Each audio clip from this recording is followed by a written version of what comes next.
Hey guys, Mark Allen, VIII/SpringSolutions LLC and VIII/SpringSolutions.com. Back for another session at High Power University. And in the last session we had just ended, we were talking about the Wikipedia article. We're down into the section that says variants. And we were into the section that they titled the Mark I.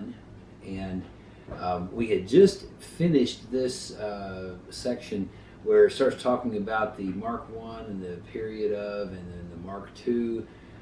It says commenced in the early to mid 80s. If you would, from right there, I want you to jump down about 3 sections to the section that says Mark II. The Mark II is an upgraded model of the original high power introduced in the early 80s. Some of the upgrades were ambidextrous thumb safeties, nylon grips, 3-dot sights, and a throated barrel. There is no actual definition for what is a Mark II.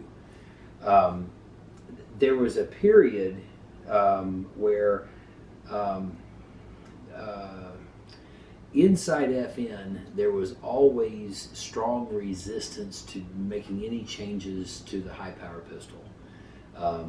That's believable because we saw them be very resistant to doing much with the high power, frankly, over the years, compared to what could have been done by FN and Browning.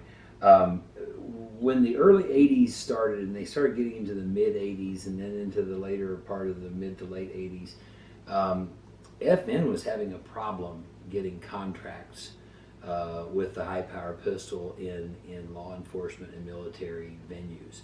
And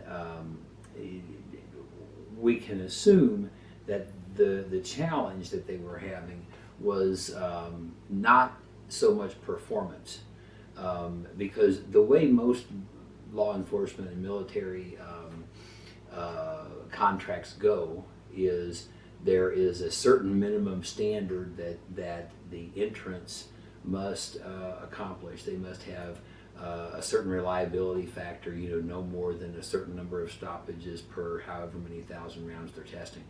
And then as it went with the SIG that the U.S. Army adopted, it was one of the handguns that had performed to the minimum requirements, and the financial deal was millions and millions better than the next closest competitor, the next closest bid, basically. Nothing like John Browning, takes a 1911 to the 1910 pistol trials and shoots 6,000 consecutive rounds with no stoppages, and the U.S. government just wants it and offers John Browning $750,000 for the whole package, the blueprints, the rights, the patents, the whole bit. And John Browning just sells the whole thing. That is not the way these things usually go. That is storybook, really. The United States needed a handgun, and John Browning was the world's ultimate overachiever, and he took them something, and he was also easy in the negotiations, quite frankly. And that kind of thing just happens. Well, that's not the way it usually happens. By the 80s, FN was looking to get more competitive with the high power. They were looking to have a handgun that they could configure possibly in multiple different ways for different customers, different grips, different sights, different barrels, with and without ambi-mag catches, with and without upgraded sights, with and without drop safety sear lever, as it came out to be. So there was this period between what is in this article called the Mark I, or the original classic high power, where the classic high power went from an internal extractor to an external extractor, and then starting in the 80s, they started looking seriously at some modifications, and one of them was the throated, we sometimes call it throated barrel. And here, to give you an example of what I'm talking about, yeah. We'll show you the difference real quickly in a throated barrel and a humped feed ramp barrel or a non-throated barrel. We'll take these. In fact, I'll tell you what, the funny thing is I don't have a humped barrel here. Originally, the barrels of the high power pistol did not come straight down with the profile that this one does. It was more of a radius. It was more humped out in its profile. Very distinctively different than this one that's flat here. The rounded or radiused feed ramp had a reputation for not liking to feed blunt-nosed ammunition, which was no problem when the P-35 was made. Blunt-nosed ammunition had not been born yet, and so feeding it was no issue. By the 80s, you know, a modern handgun needs to feed blunt-nosed ammunition. So that was a change that FN did make in the throated barrel. Some of the other changes that FN made in the Mark II, either did or didn't, is some of the Mark IIs that we've seen had ambidextrous safeties. Some didn't. We started to see drop safety sear levers in 1989. And a lot of the American Browning high power owners think of a Browning high power Mark III as that includes something called a drop safety sear lever. We'll talk about what that is. But that was not actually the case either. FN continued to offer a Mark III that included everything except the drop safety sear lever. And the tale goes that Israel did not like the idea of a drop safety sear lever in the high power because it takes metal out of the slide area, and Israel was already fracturing slides of their Browning high powers with their ammunition that's hotter than yours or mine or anybody else's. So they didn't want the drop safety sear lever design at all. And so FN continued what was called a Mark III or an FN Mark III and an FN Mark IIIS. And the FN Mark IIIS was equivalent to what we knew in the United States from 1989 on as the Browning high power Mark III. There is really no specific what does being a Mark II mean. We've heard of a Mark II, a Mark II and a half, and these kind of designations really came up primarily because FN had a reputation for filling Browning's orders for Browning high powers with whatever they happened to be running off the line for whatever contract they happened to be working on at the time they got the order from Browning in the United States. That was how my 1989 Browning high power with a lanyard ring happened. FN was making a production run for a military or law enforcement agency, and they filled the matte black order for Browning high powers from Browning with models that had a lanyard ring. And normally, you know, Browning didn't have lanyard ring high powers typically sold as Brownings in the United States. So a lot of this had to do with what FN was doing at the time as far as military or law enforcement production. And whatever that military or law enforcement had ordered, as what they had chosen for options in 1985 or 86 or 87, that's what the Browning high power was around that time. Or if you see an 85, then you see another 85, and they don't have the same configuration exactly. It was just two different orders, and that's just the way it happened. It doesn't mean that one's not a Mark II and this one is or that one is. It just that's how these things came out and happened around that time. Okay, so we're going to continue on to the next section here.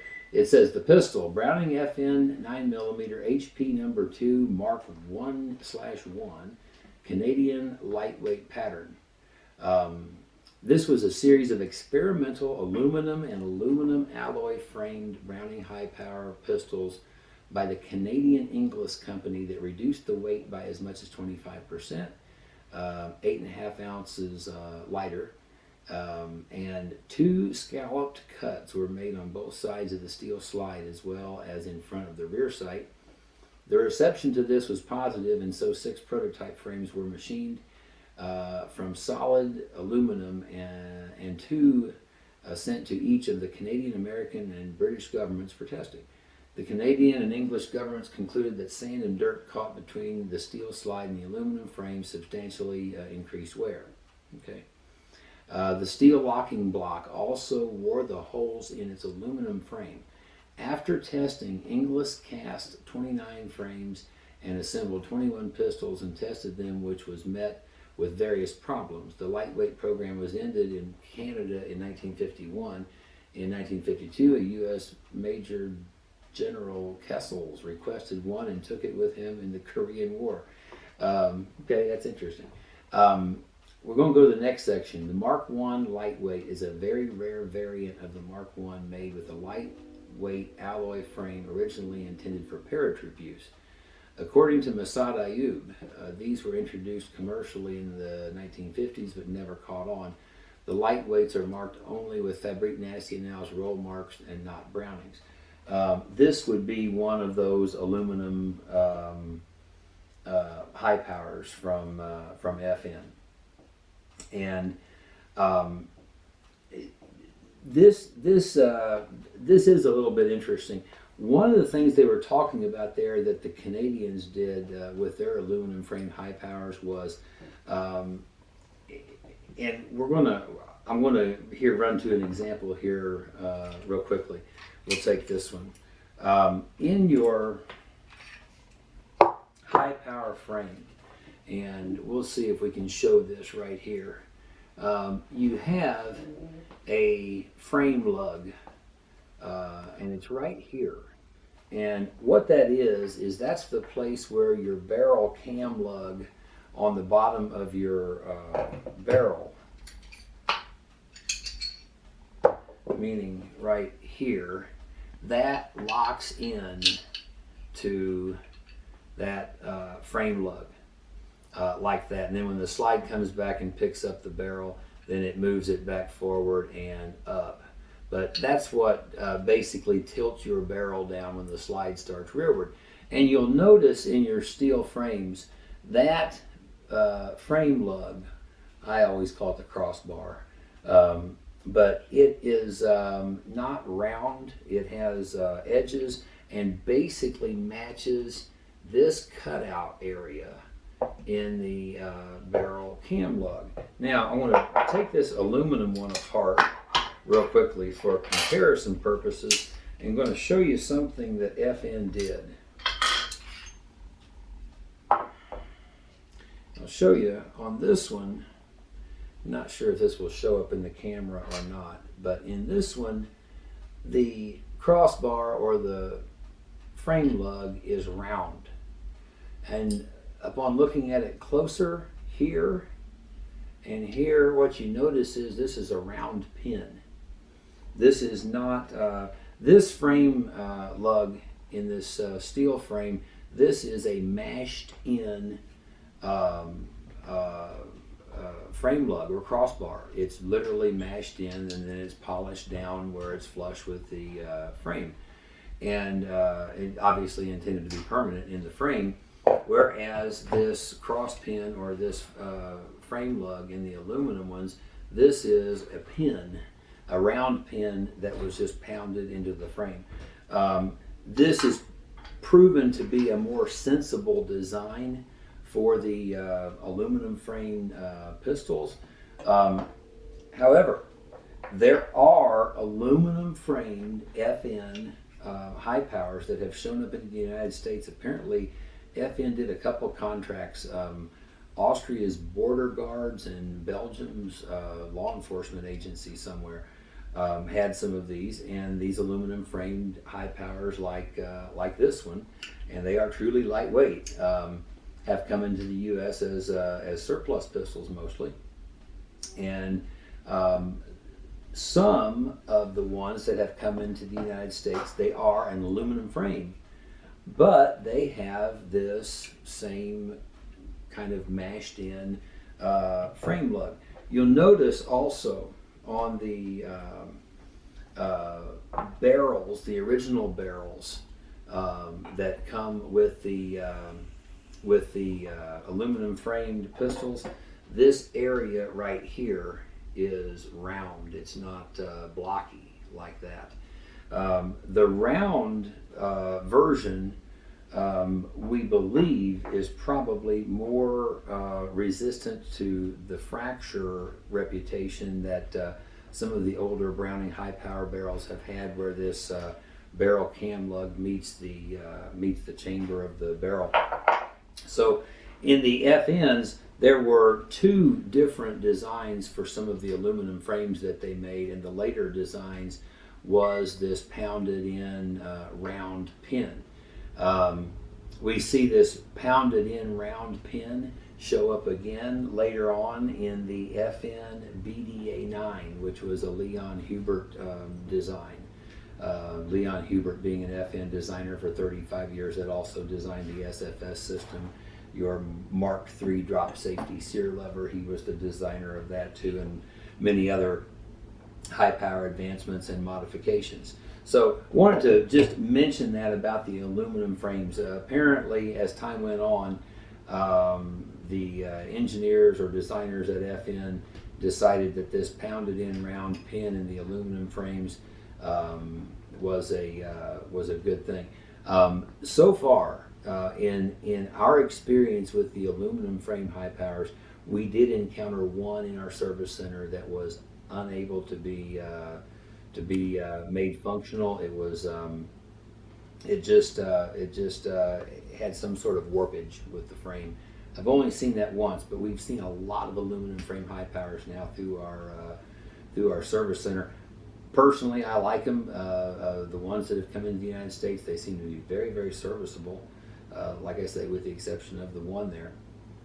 So this aluminum frame aspect of the high power, this is one that, you know, you could make the argument that Browning and FN never got all they could get out of the aluminum frame idea, because for a lot of people, the idea of an aluminum frame combined with an FM detective slide, you know, or a compact slide on top of an aluminum frame is kind of the ultimate carry high power for a lot of guys in their mind.